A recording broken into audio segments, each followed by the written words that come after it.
আর এই যন্ত্রণার এই পরিবেশের মধ্যে আমার আপনার বিবেক, আমার আপনার কলজায় কয়টা কি? আমরা এই মানুষের হকে আমরা কতটুক প্রতিবাদ করে এটা রুখা পারতাছি। আজকে দেখা যায় যে ভয়ের মধ্যে প্রত্যেকজন মানুষের রাখছে। আজকে প্রশাসনের ভয়, কোন আন্দোলন করলেই তারা লাঠিচার্জ করে, কোন আন্দোলন করলেই তারা গুলি করে। অর্থাৎ এই দেশে গণতান্ত্রিক পরিবেশের কোন মূল্য নাই, গণতান্ত্রিক পরিস্থিতির অবক্ষয় হয়েছে।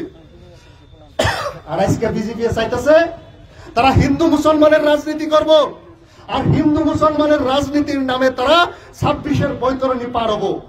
আজকে হেমন্ত বিশ্ব শর্মা কেবল হিন্দু মুসলমানের রাজনীতি করবার চাইতেছে। যে সংবিধানের শপথ নিছে, ধর্মনিরপেক্ষতা মানার শপথ নিছে, এই মানুষ তার বুকাল দিয়ে নাই না, তার নেশপেশ দিয়ে নাই। আজকে আসামের 1/3 সংখ্যালঘু মানুষ, আর তাকে বিরুদ্ধে যে সমস্ত কথা কয়, তাকে ঘৃণা করে যে সমস্ত কথা কয়, আজকে তার নয়া খায় না। তো আমরা সবার কাছে আবদার, এটা একটা গণতান্ত্রিক দেশ। এই দেশে যদি হিমন্ত বিশ্ব শর্মার যতটুকু অধিকার, আমার আপনার বয়গুলার অতটুকু অধিকার, ঠিক কিনা নাই? আমার এই দেশ ছাড়া দেশ নাই, এই মাটি ছাড়া মাটি নাই। এই জায়গার মধ্যে আমার বাপ দাদার হাড্ডি মজা গেছে, এই মাটি ছাড়া আমরা কোনো জায়গায় যাই পারব না।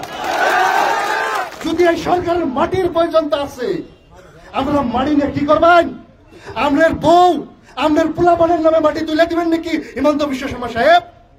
আপনার মন্ত্রীরা, আপনার বিধায়করা বিঘায় বিঘায় মাটি নিজেদের নামে তুলে নিতেছেন। আপনারা অন্যায় অত্যাচার করে মানুষের ধন জন সংগ্রহ করতেছেন।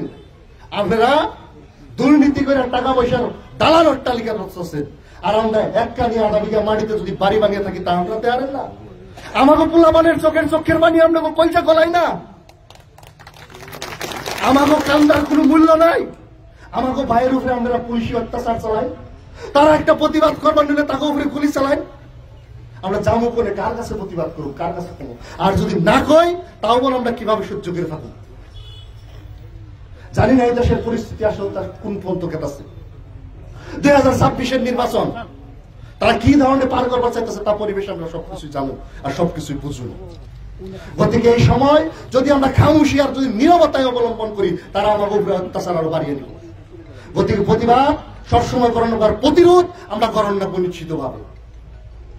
আমরা দাবি জানাই যে চিরাকুটা পার্ট 1, পার্ট 2, চুরুয়াবাহা, সন্তোষপুরে এলাকায় যে উচ্ছেদ হয়েছে, যত ঘর উচ্ছেদ করছে, প্রত্যেকজন মানুষ যদি ভূমিহীন হয়, ভূমিহীন না হলে আমাকে কিচ্ছুই লাগবো না। যদি ভূমিহীন হয়, তাহলে তাকে সংস্থাপিত করার দায়িত্ব সরকারের হয় কিনা নাই? আমরা এই সময় থেকে আওয়াজ তুলি আর দাবি তুলি সরকারের কাছে যে ভূমিহীন মানুষের মাটির পাট্টা দিয়ে তাকে উচ্ছেদ করা, আর তাকে উচ্ছেদ করা হয়েছে, তাকে মাটির পাট্টা দেওয়ার ব্যবস্থা করা হোক। তারা কব না, যাকে পাট্টার মাটি আসছিল তাকে মাটি দেওয়ার ব্যবস্থা করতেছি আর 50,000 করে টাকা দিচ্ছি। ভাই, চরের মধ্যে নিয়ে মাটি দিতেছেন, নদীর মধ্যে নিয়ে মাটি দিতেছেন, খালের মধ্যে নিয়ে, কাগো খালি পাট্টা জাগো আসছিল, তাকে পাট্টা তো মাটির মালিক, তাকে ক্ষতিপূরণ দেন। যেটা বাজার দর আছে তার চেয়ে কয়েক গুণ বেশি তাকে কম্পেনসেশন দেন। তাকে মাটি আপনারা অধিগ্রহণ করে পয়সা দেন। তাকে কি আর আপনারা আলাদা মাটি দিবার কথা শুন, তাকে পয়সা তার চেয়ে কয়েক গুণ বেশি পাওয়ার লাগছিল। আর যাগো মাটি নাই, এই দেশের নিয়মই হলো যে ভূমিহীন মানুষের সরকার সংস্থাপিত করেন। আজকে আপার আসামে বা যেদের সংখ্যালঘু মানুষ নাই, তাকে মাটির আবন্টন দিছে। বসুন্ধরা 1, বসুন্ধরা 2, বসুন্ধরা 3-এর জরিয়াতে অন্যান্য জাতি জনগোষ্ঠীর মানুষের মাটির পাট্টা দিছে, কিন্তু আমার আমাদের তাই নাই। আজকে স্বাধীনতার 75 বছর, কার জন্য কি আরে মাটির পাট্টা পায় নাই তা কমু না। কিন্তু এক কথা কয়ে যায় যে আগামী দিনের যারাই সরকারের মসনদে যদি আমাকে আপনার ভোট নিয়ে আইফার চাও, স্পষ্ট ভাবে কন্যা পাও, আমাকে মাটির পাট্টা দিবা কিনা নাই? মাটির পাট্টা চাই না নাই? মাটির পাট্টা আমাকে অধিকার হয় না নাই? যদি মাটির পাট্টা আমাকে অধিকার হয়, এই জায়গার মধ্যে যুগ যুগান্তর উচ্ছেদ মানি লুয়ার না হবে, উচ্ছেদ মানি লুয়ার না হবে, উচ্ছেদ মানি লুয়ার না হবে। ইনকিলাব জিন্দাবাদ, জনগণের ঐক্য জিন্দাবাদ।